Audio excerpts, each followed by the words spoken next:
My son, Mark, sent me a bill for $4,875 for emergency biohazardous material and waste removal. He billed me for the day he robbed me blind. It wasn't a violent robbery with a shattered window and ransacked drawers. It was worse. It was a robbery of trust, done with a soothing voice and a Tupperware container full of soup. Quick pause, subscribe, hit like, and drop your city in the comments so I can say hi next time. It started 6 weeks after my husband, David, passed away. We'd been married for 46 years. We built our life in this 3-bedroom ranch house in Shaker Heights, Ohio. David had planted the hydrangeas that framed the porch. I had quilted the throw that lay across his favorite armchair. The silence in the house was a physical weight. I wasn't eating right. One Tuesday afternoon, I was watering my African violets and the room just tilted. I didn't fall, but I had to grab the back of the sofa, my heart hammering against my ribs. I made the mistake of mentioning it to Mark when he called that evening. Just a little dizzy spell, honey. I probably forgot to have lunch. That's all it took. Within an hour, he and his wife, Jennifer, were on my doorstep, their faces masks of practiced concern. "Mom, you can't be here alone," Mark said, guiding me to the sofa. Jennifer was already in the kitchen, her voice floating out, laced with saccharine sweetness. "Oh, Carol, this place is just so much for one person. Let us help you." Their help started that weekend. They arrived with empty boxes, trash bags, and a U-Haul van. Mark had a key, of course. "We're just going to declutter, Mom," Jennifer chirped, patting my hand. "Make the place safer for you. Fewer trip hazards. We'll just box up some of Dad's old things and put them in storage. Give you some breathing room." I was too exhausted, too wrapped in the fog of grief to protest. I sat in David's armchair, a cup of weak tea Jennifer had made trembling in my hands, and I listened to them move through my life. I heard the scrape of boxes, the rustle of papers.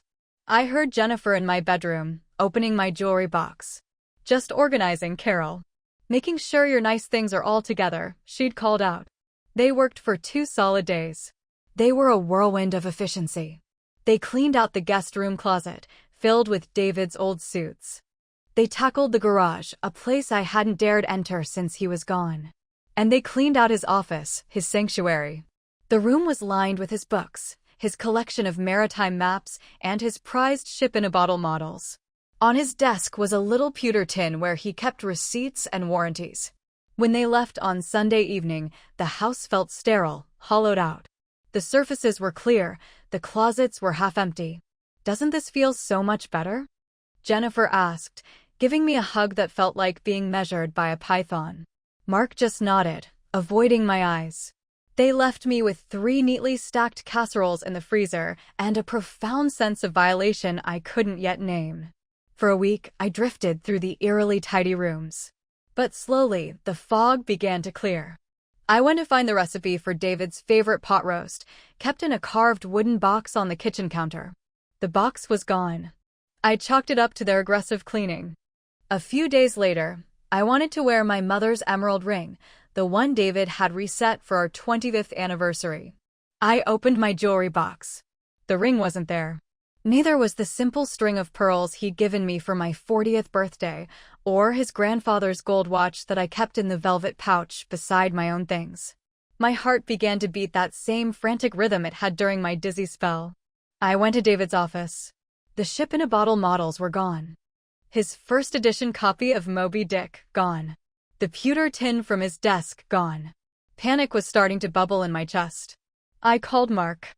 "Honey, I can't seem to find a few things," I said, trying to keep my voice steady. "Mom's emerald ring and Dad's books." "Oh, Mom," he sighed, a sound of performative patience I was starting to recognize. "We packed all that up for safekeeping. You were so overwhelmed. We put it all in a secure storage unit. We can't have valuable things just lying around." "Storage?" "Mark, you should have asked me. I want them back." "Of course, Mom. Whenever you're feeling more up to it. Things are just so jumbled right now." And Jennifer labeled everything so carefully. "Don't you worry your head about it." The conversation ended with him promising to come by later in the week and telling me to rest up. He didn't come by. When I called again 2 days later, he sounded irritated. Mom, honestly, you're getting forgetful. You told us to take them. You said you wanted the clutter gone. Jennifer even made a list. I had absolutely not told them to take my jewelry or David's books. The lie was so bold, so audacious, it took my breath away. That's when the fear turned into something colder, sharper. It turned into suspicion. And then the bill arrived. J&M Home Solutions. J for Jennifer. M for Mark. An invoice for nearly $5,000. Biohazard and debris removal. It was a threat, cloaked as a business transaction. It was a document designed to say, your home was a filthy mess. You are incapable. You owe us. This wasn't about helping me. This was a hostile takeover. They hadn't just removed clutter, they'd removed evidence, heirlooms, and my sense of security. The cleaning was a scouting mission. My hands shook, but not from grief anymore. It was rage. Pure, clarifying rage. I smoothed the invoice out on my kitchen table, a declaration of war printed on 24-pound bond paper. They had made a grave mistake. They thought they were dealing with a frail, grieving widow. They had forgotten who I was. Before I was David's wife, I was a legal secretary for 30 years. I knew how to create a paper trail. And now I was going to create one that would lead right back to them. My first call wasn't to a lawyer. It was to my next-door neighbor, Mrs. Gable. She's 82, sharp as a tack, and misses nothing.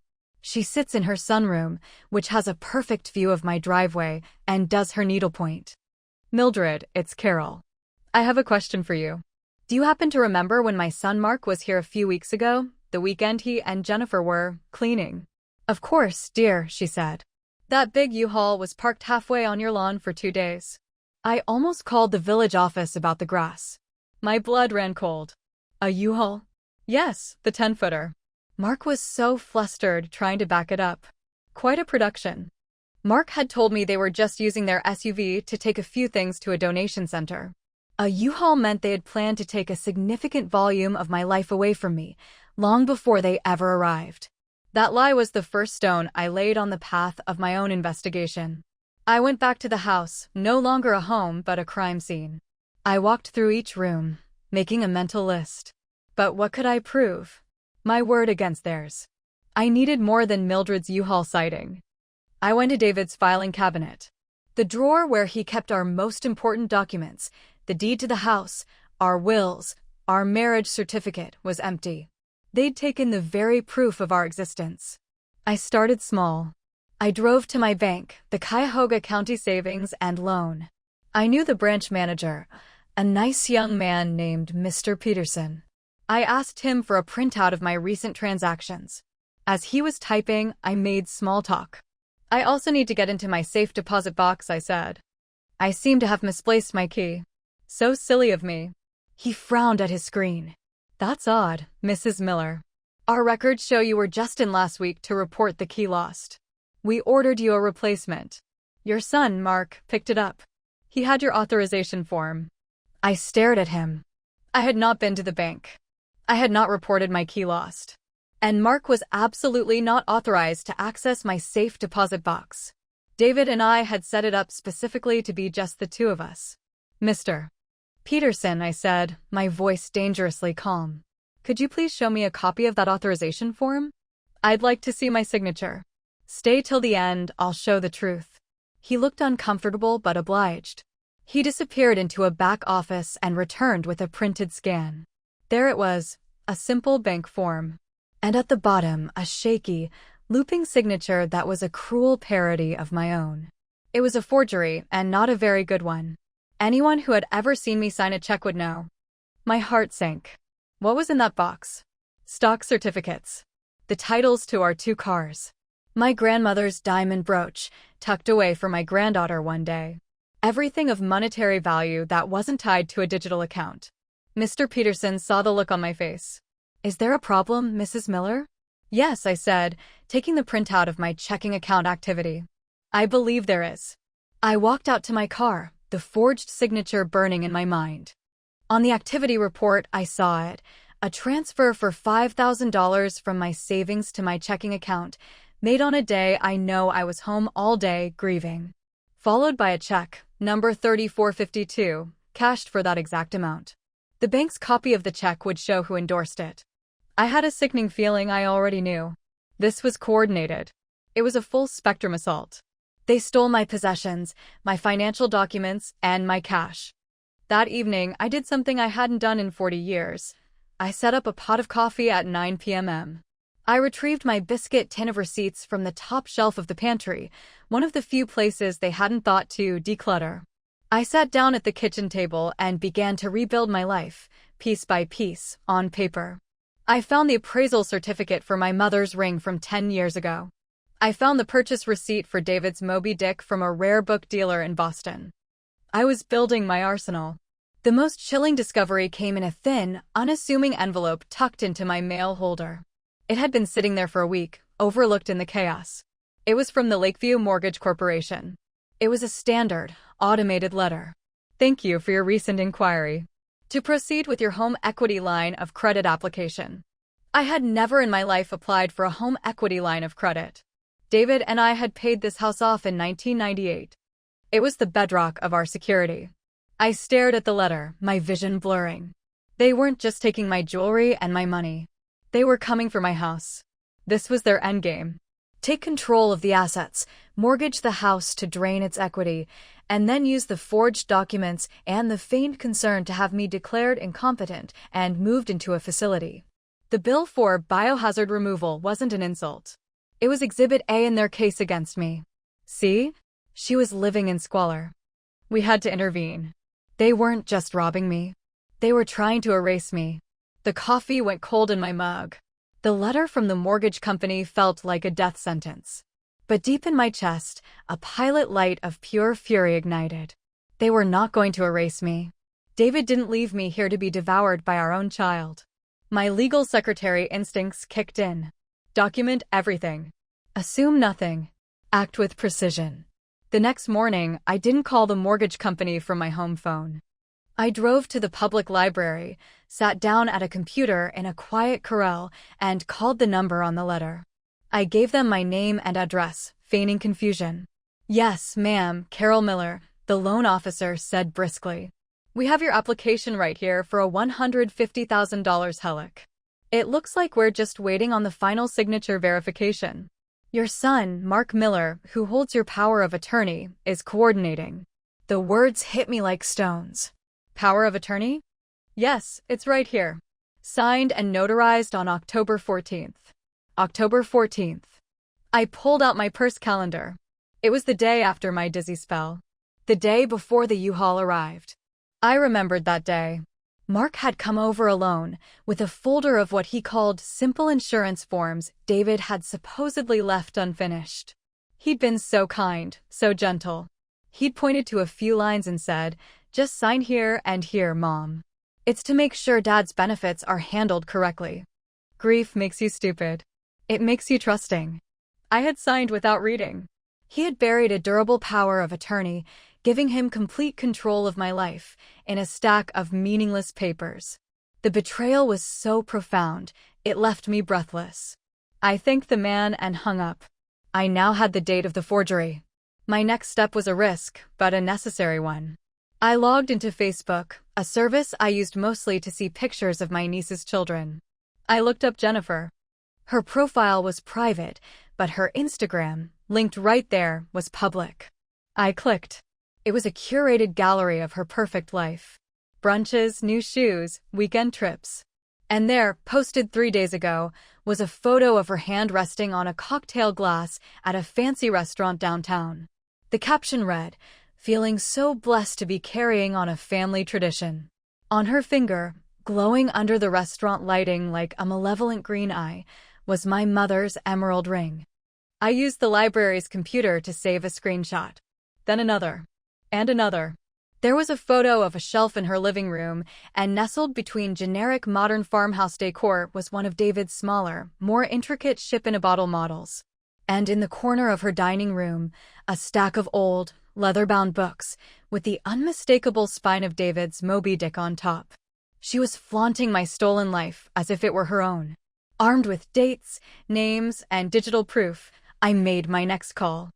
I didn't want a family lawyer who would try to mediate. I wanted a shark.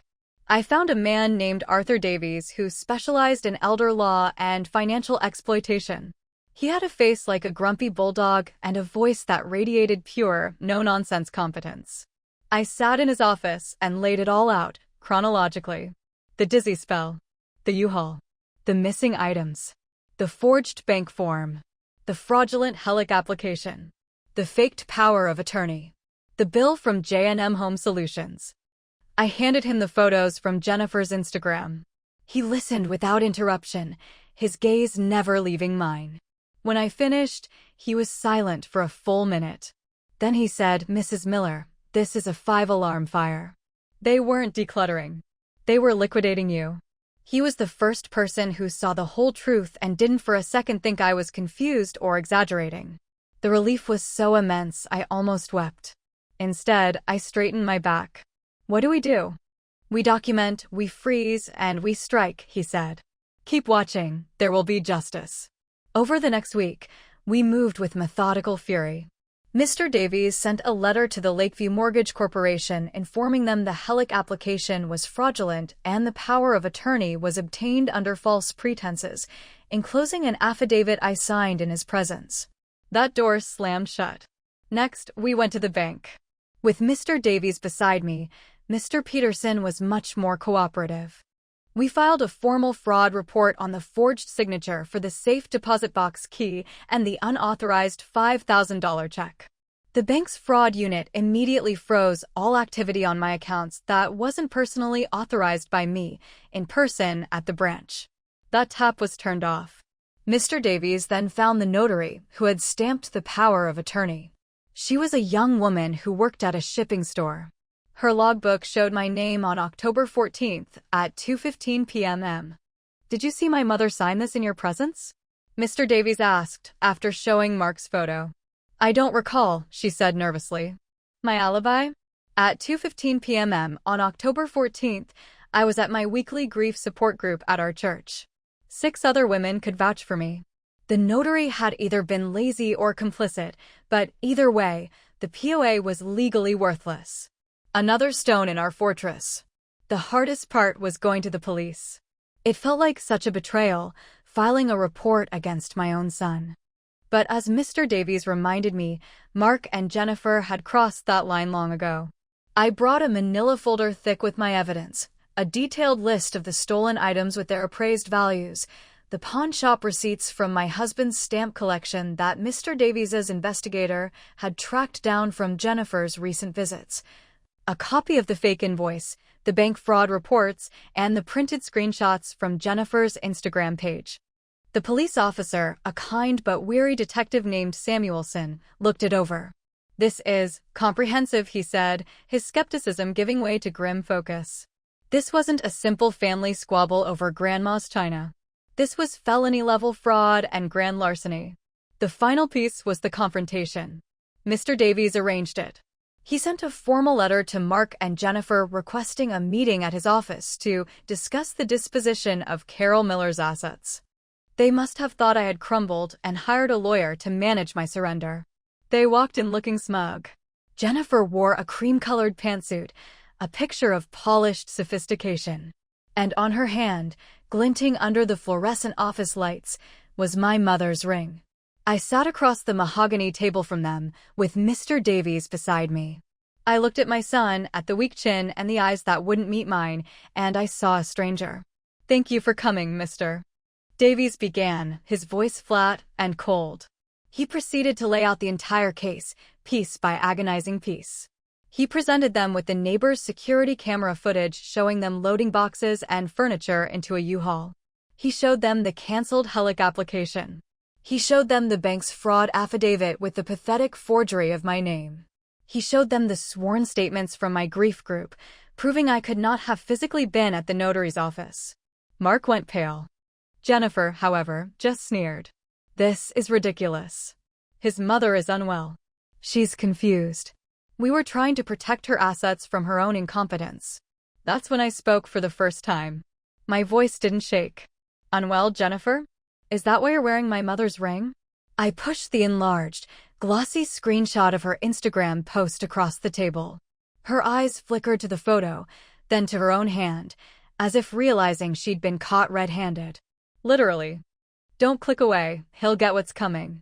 And this invoice, I continued, sliding the bill for $4,875 across the table. Is this part of protecting my assets? Billing a confused old woman for the cost of robbing her. Jennifer opened her mouth to argue, but Mark broke. He made a choking sound and buried his face in his hands. I'm so sorry, Mom. It was Jen's idea. All of it. The storage unit. She said we'd just hold it, and then, his words dissolved into sobs. Jennifer just stared at him with pure contempt. The dynamic of their entire relationship was laid bare in that moment. She was the architect, he was the tool. It all unraveled quickly after that. The district attorney, seeing the mountain of evidence, filed charges against both of them. Jennifer, facing serious prison time for fraud and larceny, convinced Mark to take a plea deal that put most of the blame on her, likely hoping his clean record and his tearful remorse would save them both. They were ordered to pay full restitution for the value of every item that couldn't be recovered from the pawn shops and the now impounded storage unit. My mother's ring and David's books were returned to me, brought to my door by a stone-faced detective. The house was safe. My accounts were secure. I got a new restraining order against both of them. My son, my only child, is out of my life. A few months have passed. The hydrangeas are in full bloom, brilliant blue and purple. The house is quiet again, but it's a peaceful quiet now, not a heavy one. I'm hosting my quilting circle here next week. Mrs. Gable is coming over for iced tea tomorrow. The space they hollowed out in my home is slowly filling back up with life, my life. The betrayal still aches, a phantom limb of a family I thought I had. But a different feeling is stronger, a fierce, quiet pride. They saw a victim. They found a fighter. I learned that my generation of women was often taught to be caretakers, to smooth things over, to leave the finances to our husbands. We were not taught to be warriors. But I want to tell every woman out there my age, it is never too late to learn. Keep your name on your own accounts. Have your own credit card. Read every single thing you sign. Don't let anyone, not a helpful neighbor, not a charming contractor, and not even your own flesh and blood, make you feel small or incompetent in the life you built. This house is mine. My memories are mine. My future is mine. And I will not be erased. Your watch to the end. Be click here. You will hear another story from my grandma.